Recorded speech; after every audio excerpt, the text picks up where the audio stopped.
দেখছেন প্রতিদিনের মতো আমি আজকেও পুজো দিই।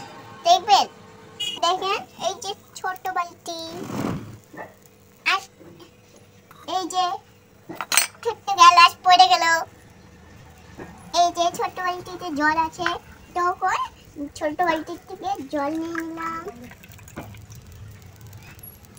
তো এবার আমি কি করব?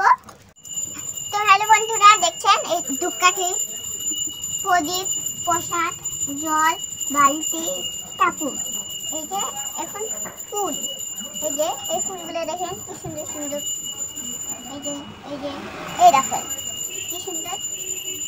এবার আমি পূজা দিব ওগুলো ফুল দিয়া।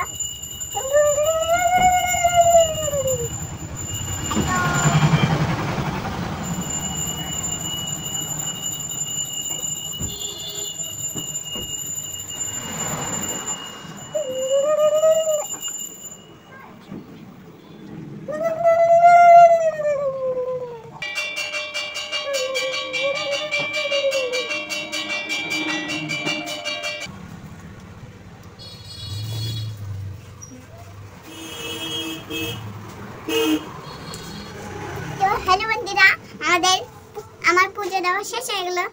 ভিডিওতে লাইক সাবস্ক্রাইব করে দেওয়া হবে। দেখি